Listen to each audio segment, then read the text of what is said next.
If you're new to the Navy, it's going to be maybe a little bit harder for you to join right now. What is up, guys? You're tuning in to Nikki MGTV for another video. As always, you can hit me up on Instagram, Snapchat, or down in the comments below if you have questions. That like button. Just hit that thing, baby. Just hit it. Just hit it real hard. Just once. There's actually somebody that made the excuse that they were signed into their mother's account. No, just like it. Your mom will eventually watch the videos. Just let it be. And share it if you'd like. But anyway, we're going to jump right into the video about this. Along with all of the constantly changing bits of news that are being released. This is a very hot topic and stimulating to the channel because I love talking about changes and guiding people and mentoring people through this. So anyway, the Navy has just announced one big thing. It is allowing people to extend 6 to 12 months, now longer, if your separation or retirement is before April 1st, 2021. You have to think about this because they were allowing themselves to bleed out on one end and still allowing separations and retirements to occur. But as a slowdown from the pipe, filling back up with new sailors, that was slowed down because of everything that's going on. That's why we talked about the Recruit Division Commanders yesterday, which are now going to stay at Recruit Training Command for 90 days. So they are refilling the pipes as much as possible at the cheapest cost. So what I'm going to talk about is, obviously, if you already have someone in that spot and they're already trained, they've already gone to boot camp, they're already in A school, everything is the same. They just extend in that one spot. You're able to kind of equalize it and balance and not have to worry about fulfilling that spot again with another person. And this is important because a lot of you guys don't understand. When you leave in the military in general, every experience, every skill set, every certification, everything that you've ever done, poof, they have to get another person to be just as trained, just as qualified to do the same job as you. Now, is everybody this exact same person able to do the job? Is every cashier at McDonald's the same? No, there's better ones, there's less good ones, but these are numbers. We're working with numbers and ensuring manning. They're saying that they are going to make these fulfillments more precedent for people that are filling critically manned billets such as at sea. And that would include like forward deployed naval forces here in Japan, Rota, Spain, Guam, places like that where there's a lot higher op tempo that you're noticing. Also, they do mention that there are some extensions which could earn you some good money, $400 to $1,000.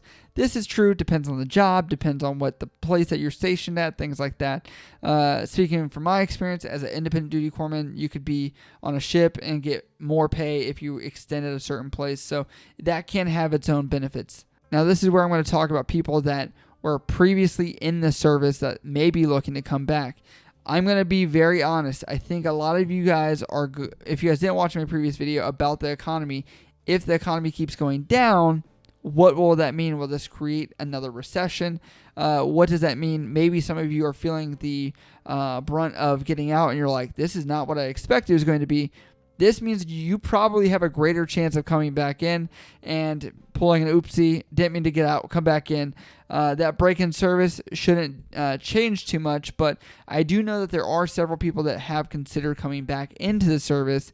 I don't know how this will affect people. I know people that watch this have possibly went to separations from boot camp. I don't know if they're going to allow people like you to go through or join back up as much of a precedent because the fact that they still have to send you back to boot camp to pass it and all that kind of stuff. So I know that that's a small little prior service type of situation people consider, but I think they're looking for people that already had honorable discharges that just want to come back in. If you are one of those people that got kicked out during boot camp because you couldn't pass a PT test or you had mental health issues or whatever your code is, you want to come back in, you have to talk to a prior service recruiter. Also, you guys looking to come back in, same for you guys for this program. If you want to, again, talk to a prior service recruiter and see if you can come back in. Next, we're going to see that there are two major things that are going to hang on by the thread for two different categories of people. The first one is the high year tenure. Now, with that, people don't understand. You're going to hear all these acronyms.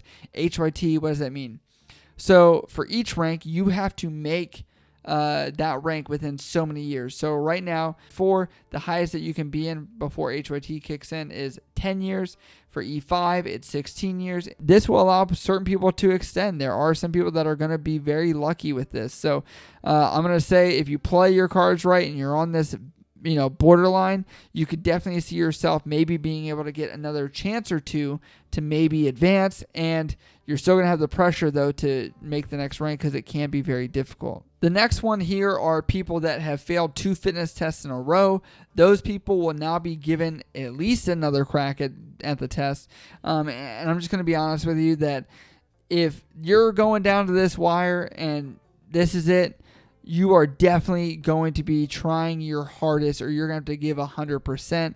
Obviously, gyms are closed and all these other places. So if you're on the borderline and you feel like you can work out from home, or with the equipment you have, maybe running outside, you definitely can be in shape for the next PRT. Find somebody that's close enough, but make sure you're keeping your distance, okay? But that's the recent news for this. So what I want to summarize up with is I really feel for the people that are going to try and join the military right now, because if people do not get out, that means that you can't come in. There are only so many spots. And I think people forget there is a supply and demand. If there's not enough people in these spots, they're going to need a demand. The issue with this, as you can see, is if these people that are already in get out, guess what? That's going to create a demand. And if they can't get them through that bottleneck through boot camp, that's going to be an issue. So I think the Navy is doing a very good thing here as far as it's allowing people that are on edge to still stay in, give them second chances, because I do believe in that.